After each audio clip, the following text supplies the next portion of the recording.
ગૃહમંત્રી અમિત શાહ ગુજરાત પ્રવાસે છે ત્યારે આજે બનાસકાંઠામાં પણ તેઓ કાર્યક્રમમાં હાજરી આપશે। થરાદના ચાંગડા ગામમાં અમિત શાહ સહકારિતા સંમેલનમાં હાજરી આપશે। સહકારિતા પાયલટ પ્રોજેક્ટ દરમિયાન મહિલા દૂધ ઉત્પાદકોને 0% વ્યાજવાળું ક્રેડિટ કાર્ડ આપીને અમિત શાહ મહિલાઓ સાથે સંવાદ કરશે। આ ઉપરાંત અમિત શાહ બનાસ ડેરી, બનાસ બેંક અને માર્કેટયાર્ડ તેમજ જિલ્લા સંઘ તાલુકા સંઘના ચેરમેનો, ડિરેક્ટરો, આગેવાનો અને હોદ્દેદારો સાથે સંવાદ પણ કરશે। રાહુલ ગાંધીના નિવેદન મામલે દિલીપ સંઘાણીનું નિવેદન સામે આવ્યું છે। એટલે એની માનસિકતા આ દેશ વિરોધી, આ હિન્દુત્વ વિરુદ્ધ બોલીને છે, કારણ દેશના કોઈ પણ સમાજ વિરુદ્ધ બોલવું એ સમગ્ર દેશને ચાહે છે। એ સમાજને આતંકવાદી કહેવો એ ખુદની માનસિકતા આતંકવાદી છે। એનો માનસિકતા આતંકવાદીનો હુમલો હિન્દુત્વ પર કર્યો છે, એને સમાજ ક્યારેય સ્વીકારશે નહીં। મનીષ દોશીનું નિવેદન, પથ્થરમારા અંગે આપ્યું નિવેદન, પોલીસ પર लगाव्या છે ગંભીર આરોપો। હુમલો કરનારને આરોપી બનાવવાના બદલે ફરિયાદી બનાવે છે। ભાજપ ડરી ગઈ છે, જેથી વહેલી સવારે કોર્ટમાં રજૂ કરાયા। કોંગ્રેસના કાર્યકર્તાઓને આરોપી બનાવે છે। કોંગ્રેસના કાર્યકર્તાઓ પર અમારા મંદિર ઉપર હુમલો કરનાર જે લોકોએ હુમલો કર્યો છે એ આરોપી બનાવીને પોલીસ એને ફરિયાદી બનાવે છે, અને કોંગ્રેસના કાર્યકરો જે પોતાના સ્વરક્ષણ માટે ઊભા છે એને આરોપી બનાવવામાં આવે છે। પણ પોલીસને ખબર પડી હતા ભાજપાના ઇશારે એમને વહેલા રજૂ કરી દેવામાં આવે। અત્યારે કસ્ટડીમાં છે, એ જ્યુડિશિયલ કસ્ટડીમાં, એટલે કે હશે એટલે આગળ કાનૂની કાર્યવાહી લેવામાં આવશે। તો કોંગ્રેસ નેતા રાહુલ ગાંધીએ અમદાવાદમાં કોંગ્રેસ કાર્યાલયથી મોટો દાવો કર્યો છે। તેમણે કહ્યું કોંગ્રેસ પાર્ટી ગુજરાતમાં જીતશે। આ સાથે તેમણે મહાત્મા ગાંધીને યાદ કરતા કહ્યું, મહાત્મા ગાંધીએ કહ્યું હતું, ડરો મત, ડરાવો મત। એટલે કોંગ્રેસનું નિશાન પંજો છે, પંજો એટલે ડરો મત। વધુમાં તેમણે કોંગ્રેસ કાર્યાલય પર કરેલા પથ્થરમારા અંગે કહ્યું કે કોંગ્રેસની ઓફિસે જે રીતે તોડવામાં આવી છે એવી જ રીતે સરકાર તોડીશું અને કોંગ્રેસ ગુજરાતમાં જીતશે। मैं आपको बता रहा हूं, कांग्रेस पार्टी गुजरात में जीतेगी और गुजरात से ही नई कांग्रेस पार्टी बनेगी। क्योंकि कांग्रेस पार्टी मैं गहरी बात बोल रहा हूं, मैं ऐसी आलतू फालतू बात नहीं करता हूं। જિલ્લાના ભાલ પંથકમાં નવા નીરની આવક થતા દેવાડિયા નજીક આવેલા કોઝવે પર કાળુભાર નદીના પાણી ફરી વળ્યા હતા। પાણી ફરી વળતા રસ્તો બંધ કરવાની ફરજ પડી। પાળિયાદ, દેવડિયા, રાજગઢ સહિતના ગામો સંપર્ક વિહોણા થયા છે। ગઈકાલે ઉપરવાસના વિસ્તારોમાં ધોધમાર વરસાદ વરસતા નદી બે કાંઠે વહી રહી છે।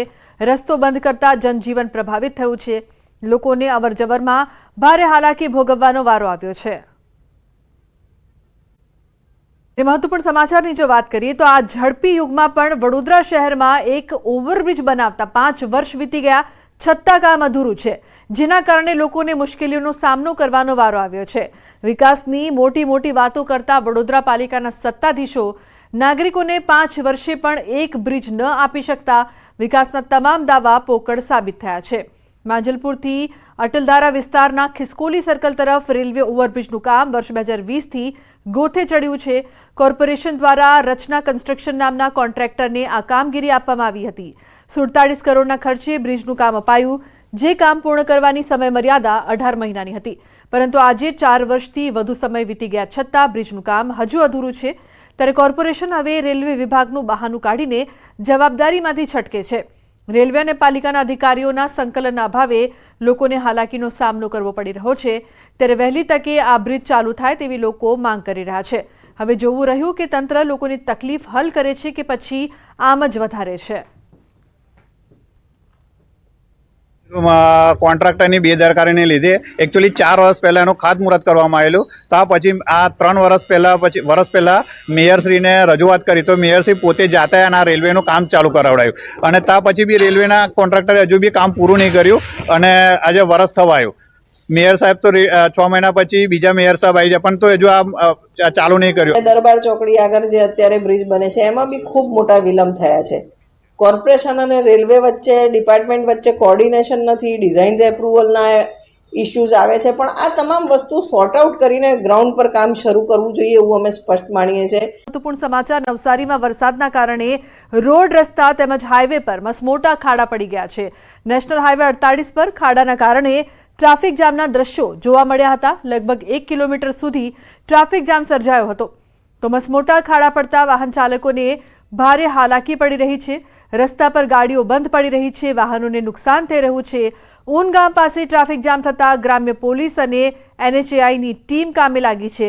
ટોલ ભરવા છતાં વાહન ચાલકો મુશ્કેલીઓનો સામનો કરી રહ્યા છે।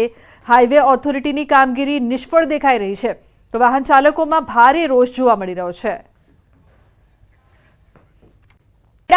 ગળતેશ્વરના પાલી ગ્રામ પંચાયતની ગંભીર બેદરકારી સામે આવી છે। સેવાલિયાની બજાર પે સેન્ટર શાળા બહાર કાદવ કીચડનું સામ્રાજ્ય જોવા મળી રહ્યું છે। બાળકોને કાદવમાંથી પસાર થવું પડે છે। ગંદકીને લઈને બાળકોમાં રોગચાળાની ભીતિ સેવાઈ રહી છે। તાત્કાલિક ગંદા પાણીનો નિકાલ કરવા લોકમાંગ ઉઠી છે।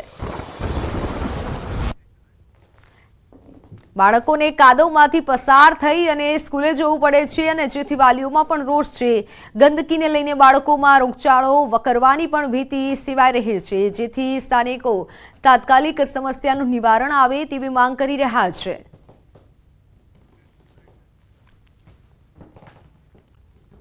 વરસાદના કારણે રોડ રસ્તા તેમજ હાઈવે પર મસમોટા ખાડા પડી ગયા છે। નેશનલ હાઈવે નંબર 48 પર ખાડા પડવાના કારણે ટ્રાફિક જામના દ્રશ્યો જોવા મળ્યા। લગભગ 1 કિલોમીટર સુધી ટ્રાફિક જામ સર્જાયો હતો। મસમોટા ખાડા પડતા વાહન ચાલકોને ભારે હાલાકી પડી રહી છે।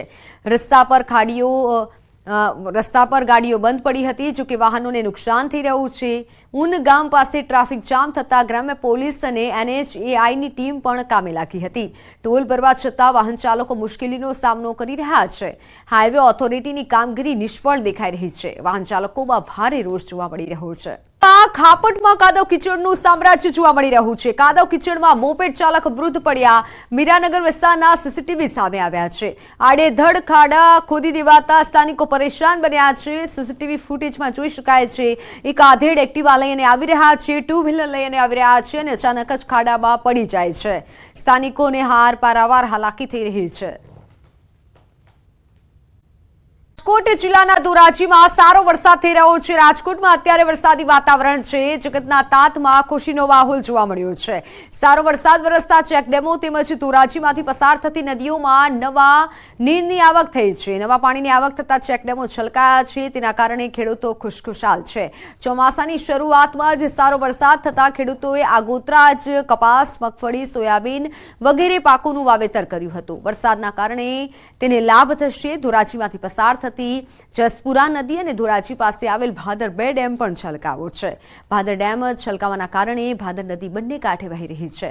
નવા નીરની આવક થતાં ખેડૂતોમાં ખુશીની લહેર જોવા મળી રહી છે। આ વરસાદથી બહુ માણસોને સારું છે। માંડવીના પાકને, કપાસમાં, સોયાબીનમાં ને તળાવયા ભરાઈ ગયા, ભાદર ડેમે ભરાઈ ગઈ છે। પાણીમાં બધાને ફાયદો છે। વરસાદનું બહુ માણસોને સારું છે, બહુ ખેડૂતોને સારું છે। બધાને બહુ તકલીફ હતી, એ બધું મટી ગઈ હવે। અહીંયા વરસાદ પાણી બહુ સારા થઈ ગયા છે। તુવેર, મગફળી, સોયાબીનના બધાના વાવેતર અટાણે ચાલુ છે અને વરસાદ પાણી ખૂબ સારા છે। ચેકડેમો બધા ભરાઈ ગયા છે અને વરસાદનું ચિત્ર સારું દેખાય છે આવતું। સૌરાષ્ટ્રમાં જે રીતે મેઘરાજાએ જે મેર કરી તેને લઈને વાત કરીએ ધોરાજી પંથકમાં જે ચેક ડેમો છે એના સીધા દ્રશ્યો બતાવી। જે ચેક ડેમો ખાલી ખમ હતા, જે મેઘરાજાની મેર છે તેને લઈને ચેક ડેમો અત્યારે ભરાઈ ચૂક્યા છે। આવનારા દિવસોમાં સિંચાઈ માટે ખેડૂતને કોઈ જાતનું પરેશાનીનો સામનો નહીં કરવો પડે। ધોરાજીના અંદર ધોરાજી પંથકમાં જે ભાદર 2 છે અને જે સફુરા નદી છે તે ઓવરફ્લો થઈ ગઈ હતી। જે રીતે વરસાદ સારા થયા તે રીતે ખેડૂતના અંદરમાં કંઈક ખુશીનો માહોલ જોવા મળ્યો છે। આવનારા દિવસના અંદરમાં ખેડૂતને કોઈ જાતની પરેશાનીનો સામનો નહીં કરવો પડે।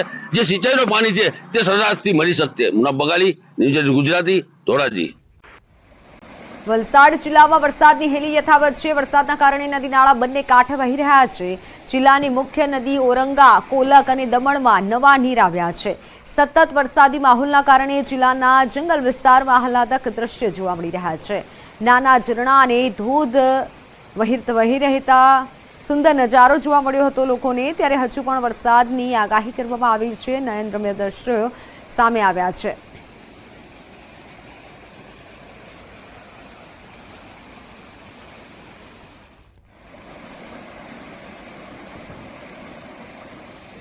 વલસાડ જિલ્લામાં આજે પણ વરસાદી માહોલ યથાવત છે। જિલ્લાના તમામ તાલુકાઓમાં નોંધપાત્ર વરસાદ વરસ્યો છે। જોકે સૌથી વધુ વરસાદ વલસાડના છેવાડે આવેલા કપરાડા અને ધરમપુર તાલુકામાં વરસ્યો છે.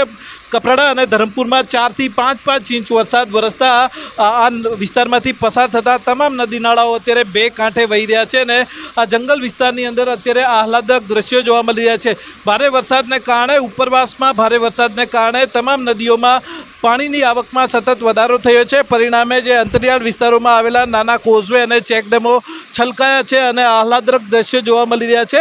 વલસાડમાં અત્યાર સુધી જોવા જઈએ તો કપરાડા તાલુકામાં અત્યાર સુધી સિઝનનો 25 ઇંચથી વધુ વરસાદ વરસ્યો છે. હજુ પણ આગામી સમયમાં ભારે વરસાદની હવામાન વિભાગની આગાહી છે. અને જોકે સતત વરસી રહેલો વરસાદ આ વિસ્તારના જે મુખ્ય પાક ડાંગરનો પાક છે તેને અનુકૂળ હોવાથી ખેડૂતોમાં અત્યારે ખુશી છે અને ખેડૂતો રોપણીમાં વ્યસ્ત થયા છે. આમ વલસાડ જિલ્લામાં સતત વરસી રહેલા વરસાદને કારણે શહેરી વિસ્તારોમાં જનજીવન પ્રભાવિત થયું છે, પરંતુ ગ્રામ્ય અને ડુંગરાળ વિસ્તારની અંદર વરસાદી માહોલને કારણે નયનરમ્ય દ્રશ્યો જોવા મળી રહ્યા છે.